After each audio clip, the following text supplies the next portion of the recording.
You'll hear a telephone conversation. Now you have some time to look at questions 1 to 6.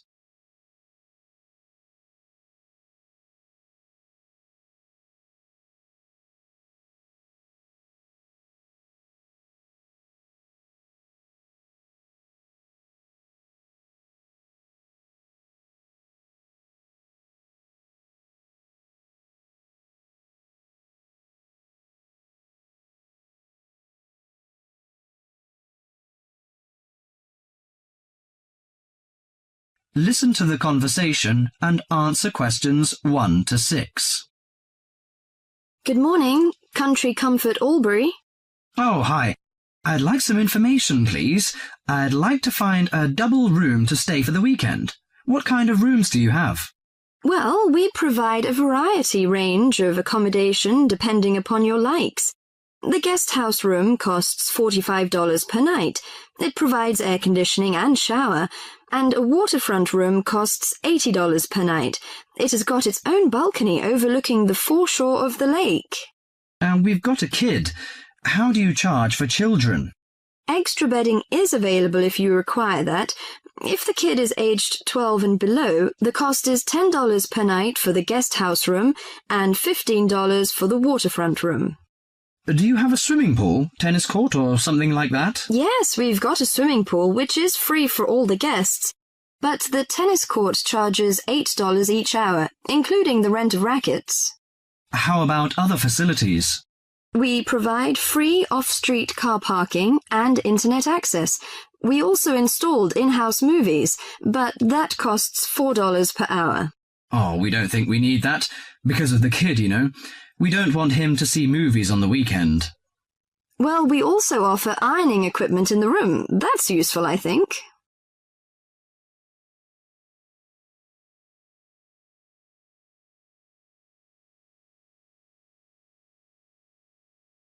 Before listening to the rest of the conversation, you have some time to go through the questions 7 to 10.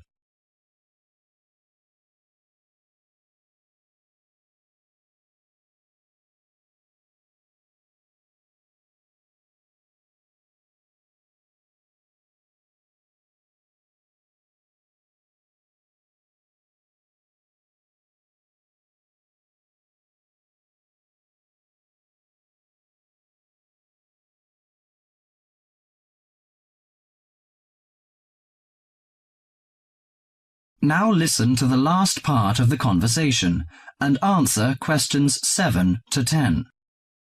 Great! Could you tell me the address? How do we get there? Yes, it's Country Comfort Albury, Albury, at 648 Dean Street, New South Wales. 648 Dean Street, D-E-A-N, is that right? Yes. Well, I wonder what activities are available there in this season. You know, we want to have an indulgent weekend in the boring winter. Oh, you'll not get bored here. You know, Albury is the perfect base for alpine skiing. Besides that, winter's frosty alpine air encourages walks through mist-laden valleys. You can walk alongside rushing streams and waterfalls. After returning to the warm and comfortable lounge, you can sit by the open fire. I think this is the ideal time of year to nourish your body at the Salus Spa.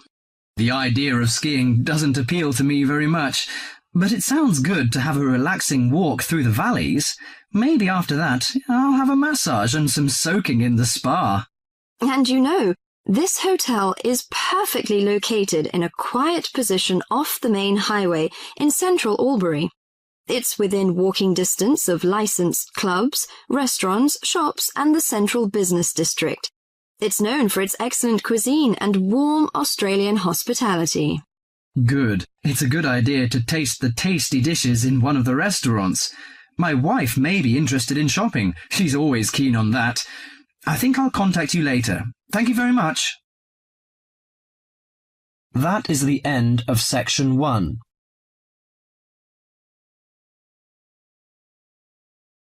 You now have half a minute to check your answers.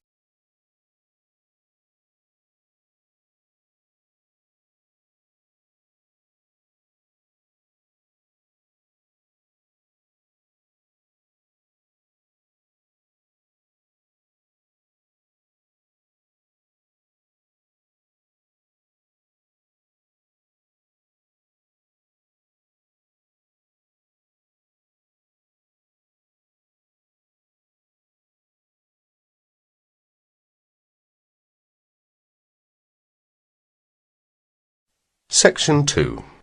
You will soon hear an informative talk given by Michelle on how to keep out burglars and keep your home safe. Before you listen, you have a chance to read questions 11 to 16.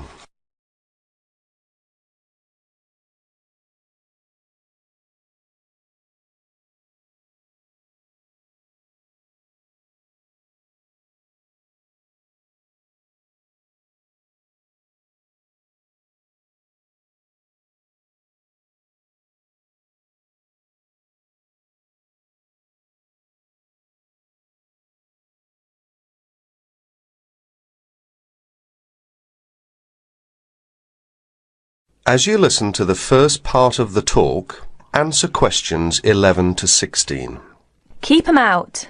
There's no fail-proof way to keep out a burglar, but every little bit of deterrence helps. Even if you can't afford a security system, you can take a few minutes to make your home a little safer. Some relatively simple steps will greatly decrease the odds of a break-in, which means you can enjoy a bit more peace of mind. And isn't that what home is all about? Think like a burglar.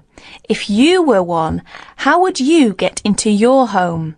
Evaluate your home from the inside and out, night and day. You might even try a mock break-in, trying window jams and loose locks on your house's perimeter. To keep out a burglar, the first thing to do is to secure the windows. Though windows are relatively easy to break, the loud noise of shattering glass will deter a thief if you're near other houses. Don't leave windows open during the night, whether you're at home or away.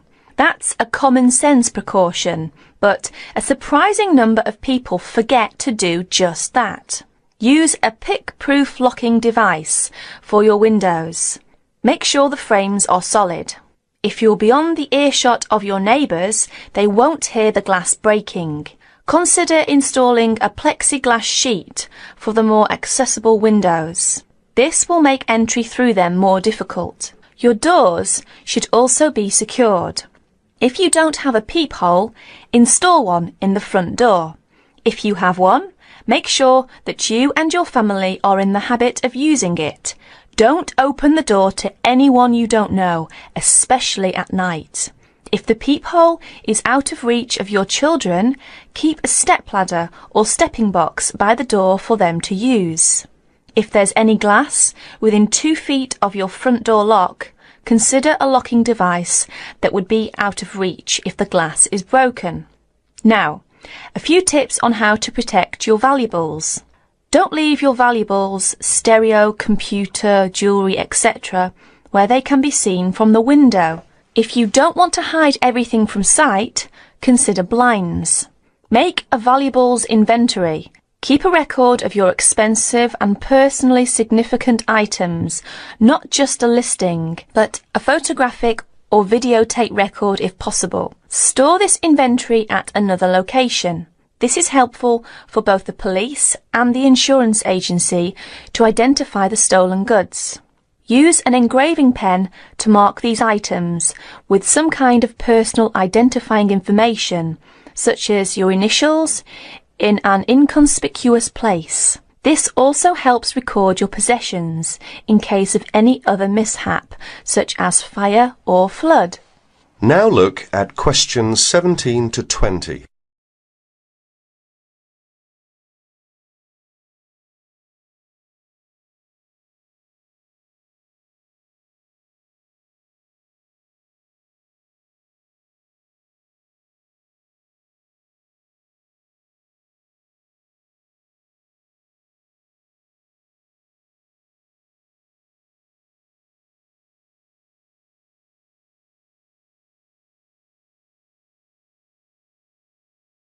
As the talk continues, answer questions 17 to 20.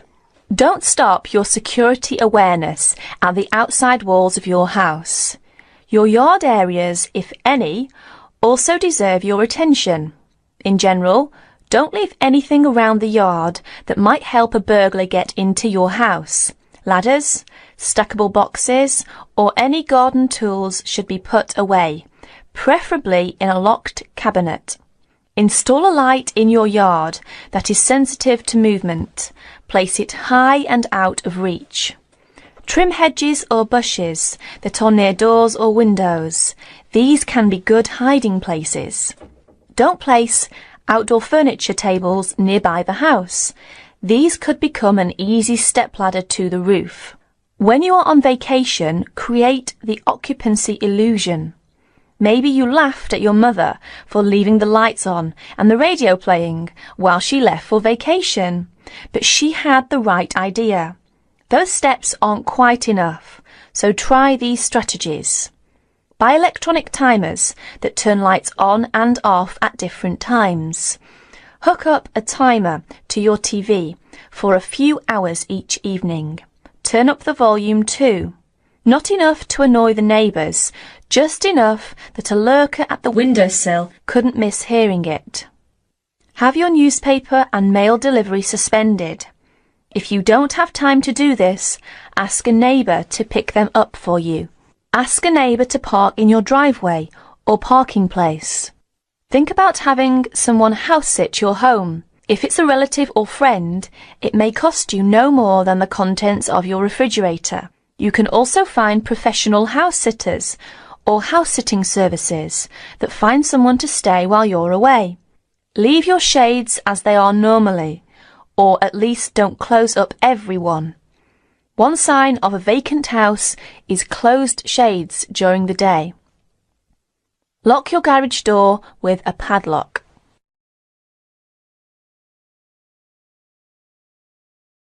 That is the end of section 2.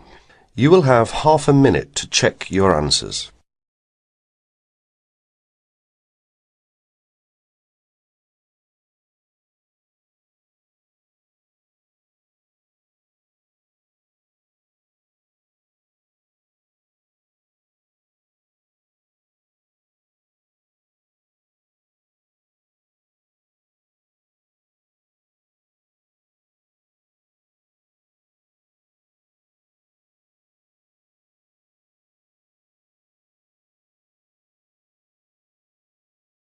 Section 3. Mr. Jackson, who feels that he is physically unfit, is consulting with his doctor about his health condition. Before you listen to their conversation, you have a chance to read questions 21 to 24.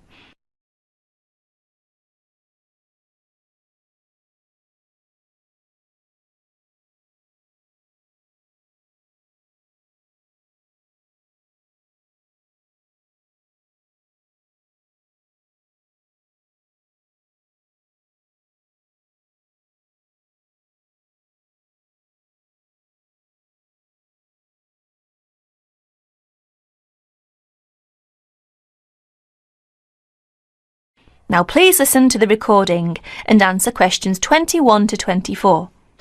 Well, Mr. Jackson, the first and important thing I have to tell you is that there is really nothing seriously wrong with you. Physically, that is. My very thorough re-examination and the analyst's report show that basically you are very fit. Yes, very fit. So, why is it, Doctor, that I'm always so nervy, tense, ready to jump on anybody? My wife, children, colleagues.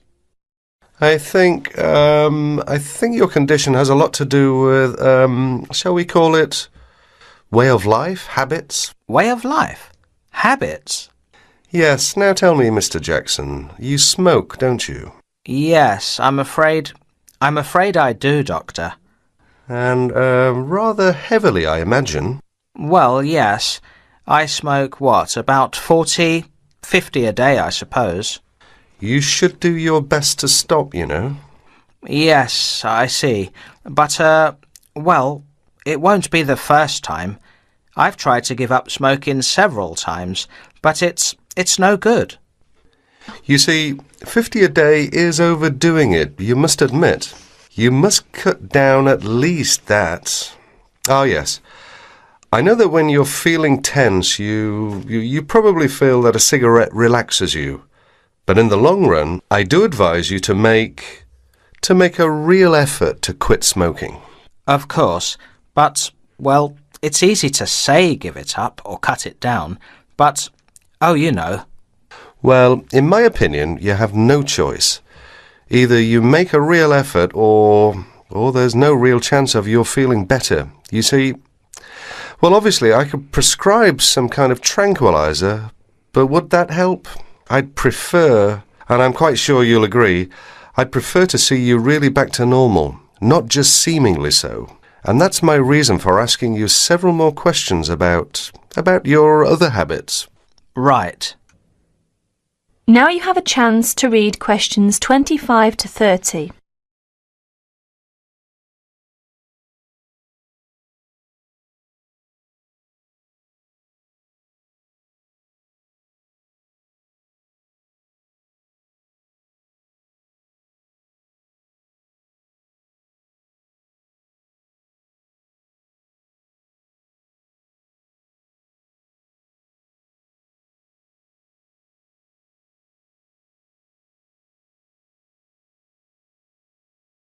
As you listen to more of their conversation, answer questions 25 to 30.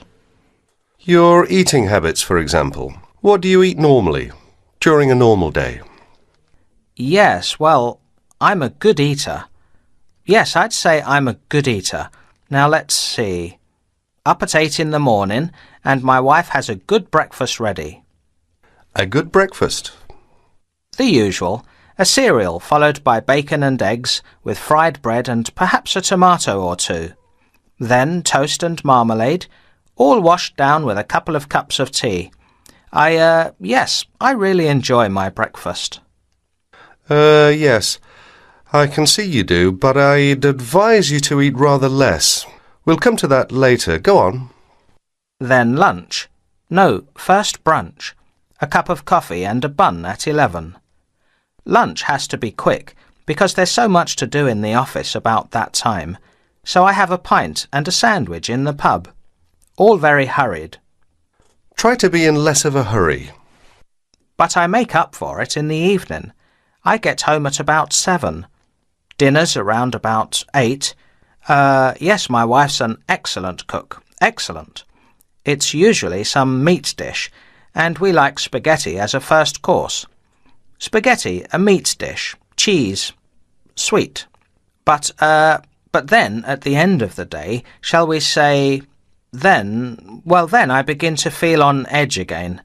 Most evenings after dinner, we read or watch TV, but I get this terrible feeling of tension. Well, I'm sorry to have to say this because you obviously enjoy your food, but I really do recommend that you eat less, and secondly, that you eat more healthily. Instead of having that enormous breakfast, for example, try to be content with fruit juice and some cereal. I see, but 11 says right. Well, that's all right, but lunch should be more leisurely. Remember, your health is at stake, not your job. As for dinner, I'd advise you to eat a soup, perhaps, with a salad. A salad followed by some fruit. But my wife's cooking is superb, granted. And she probably enjoys preparing delicious meals for you. If you like, I'll have a word with your wife. No, that won't be necessary. Thanks just the same, Doctor, but no. That is the end of section 3. You now have 30 seconds to check your answers.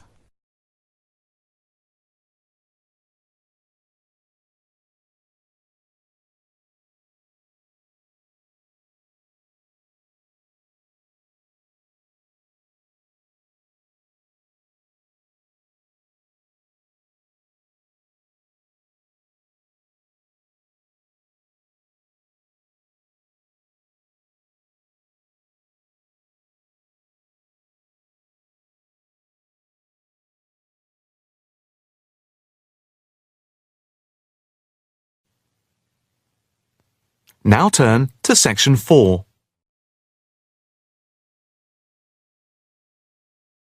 Section 4.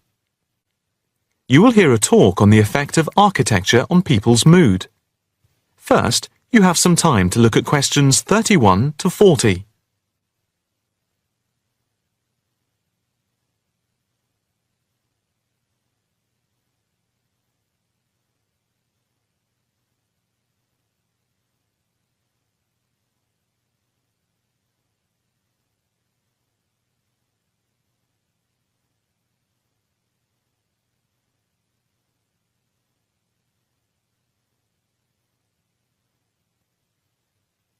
Now listen carefully and answer questions 31 to 40.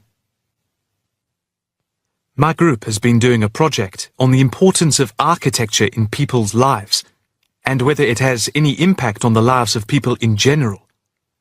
The main part I have played is in the collection of data to find out what effect, if any, various buildings have on people's mood, i.e., whether ugly buildings make people unhappy and whether beautiful buildings do the opposite. We had originally thought of starting measuring people's reactions by using a questionnaire with about 40 questions, which we were going to hand out to people, including students at the university. But we were worried that doing the questionnaire would be too time-consuming for people to fill in, so we gave up the idea. I then asked several of the postgraduate students for advice. One of them came up with the simple idea of showing people images of various buildings from different eras and styles, instead of giving out the questionnaire, and asking them to indicate how they felt on a scale of 1 to 5 about the images, where 1 was unhappy and 5 was very happy. People would also be given the option of not saying what they felt. Using the scale meant that it would be much simpler to record people's reactions.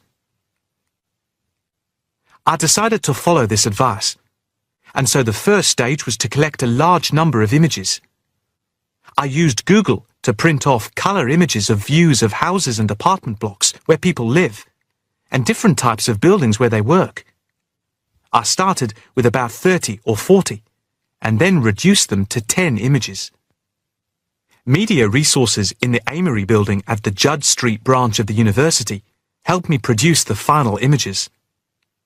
I had them blown up to A4 size, and we used colour rather than black and white to make the detail on the images clearer.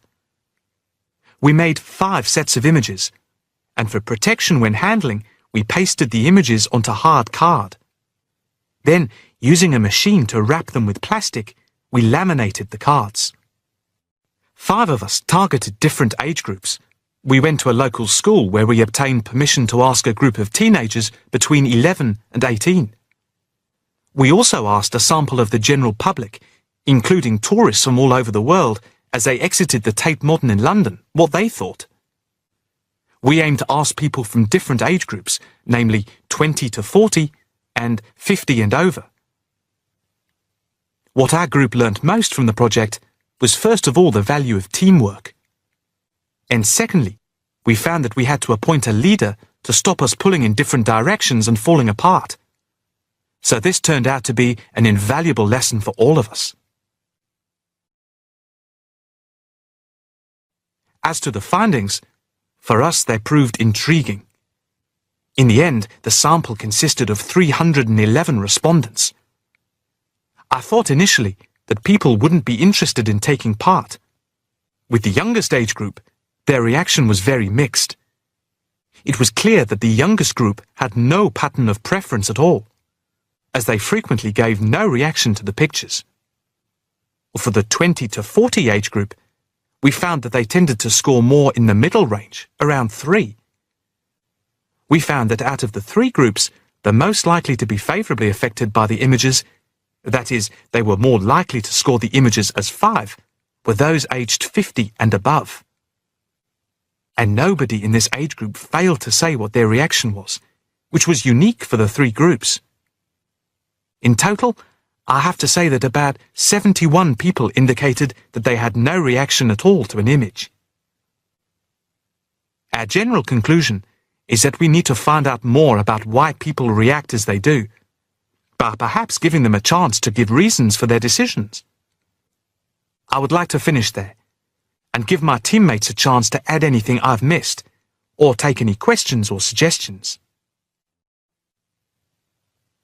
That is the end of section 4. You now have half a minute to check your answers.